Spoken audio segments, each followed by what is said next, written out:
Trump reassumiu o governo no dia 20 de janeiro de 2025.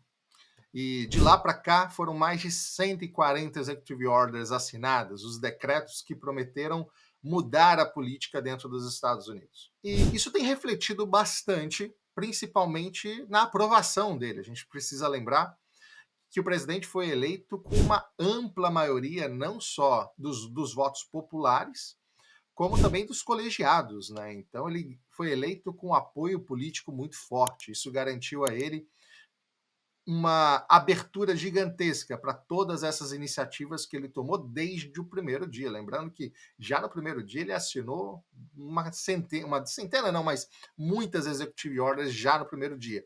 E até agora, mais de 140. Isso se refletiu um pouquinho, inclusive, em pesquisas recentes sobre a popularidade dele. A popularidade dele, mais recente medida, foi de 41% de aprovação desses 100 primeiros dias. Arsênio, como que a gente pode resumir tudo que aconteceu até aqui e o que influenciou essa popularidade mais baixa, considerando que ele teve uma eleição tão acachapante como houve ali no ano passado? Davi, é interessante essa dicotomia, né? Porque, na realidade, nós vamos estar abordando nesse nosso bate-papo aqui os principais pontos, né, da gestão do Trump, né, da parte de economia, da, da, a parte vamos dizer assim, do trato político, a forma da expansão do poder executivo que ele tem provocado.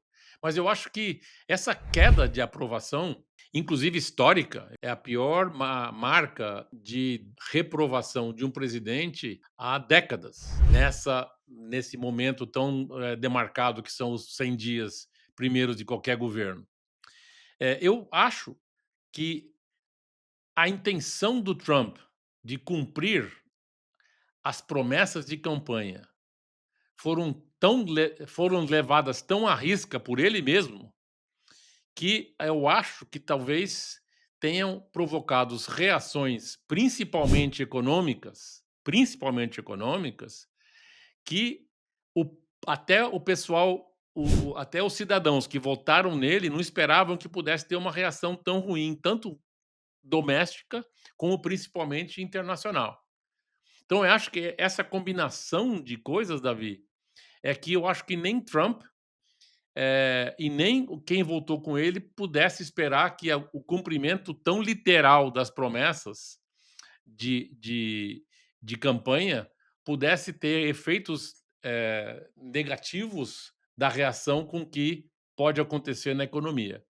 E também acho que é importante esse volume gigantesco de executive orders feito de uma forma programada, né? Que eles querem realmente fazer de uma forma avassaladora para não dar tempo hábil da reação, não só política, como também das partes afetadas.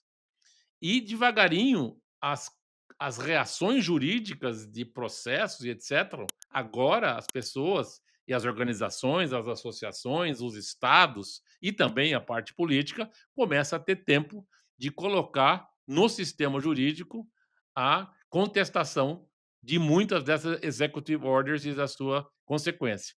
Mistura tudo isso, Davi, eu acho que a popularidade cai, né? Então eu acho que é isso que está acontecendo.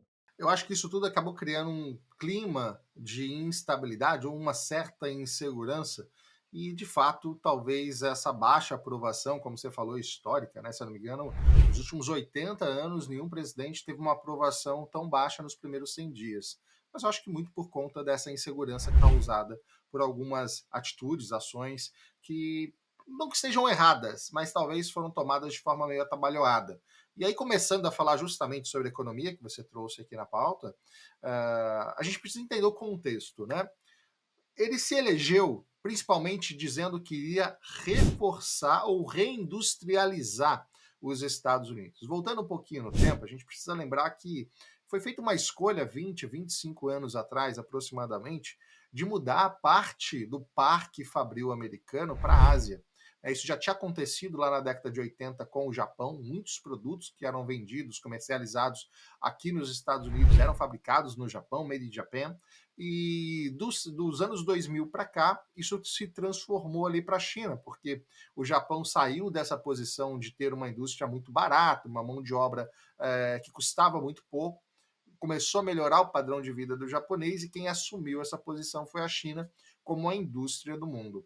E hoje os Estados Unidos só têm esse acesso tão grande a produtos de consumo, principalmente eletrônicos, computadores, celulares, num preço tão acessível, justamente porque eles são fabricados na China. As empresas do Vale do Silício foram as principais incentivadoras da criação de grandes parques fabris ali na Ásia, utilizando mão de obra chinesa, né? A Apple, inclusive, ficou muito conhecida naquela aquele certo escândalo lá da Foxconn, que tinha alguns, inclusive alguns funcionários cometendo suicídio por excesso de trabalho, enfim. Só pesquisar um pouquinho mais sobre isso que a gente vai entender. Mas fato é que foi uma opção os Estados Unidos transferirem parte do seu parque fabril para a China, que tinha um custo muito menor, para manter esse poder de compra aqui nos Estados Unidos, o que faz com que o americano tenha acesso a tudo isso. Só que chega um ponto em que a balança fica muito desequilibrada. A gente de fato precisa afirmar ou reconhecer que a indústria americana nas últimas 2 décadas definhou praticamente. Você tem pouquíssimas indústrias, e principalmente indústria de ponta aqui nos Estados Unidos. É claro que toda a pesquisa, desenvolvimento, a inteligência, as patentes, o que tem de fato valor, está aqui dentro dos Estados Unidos. Mas a indústria em si, montagem e tal, foi muito deslocada. Até mesmo a indústria de carros, né? A gente tinha lá Detroit como a capital mundial do carro, e hoje Detroit é uma cidade desolada. Boa parte da produção americana, quando não é feita aqui, está no Canadá, está no México, que também tem mão de obra mais barata. Essa é uma realidade. E quando o Trump promete reindustrializar os Estados Unidos, ele não afirma necessariamente como ele vai fazer, mas fala que vai usar todas as armas possíveis para trazer as indústrias de volta para cá.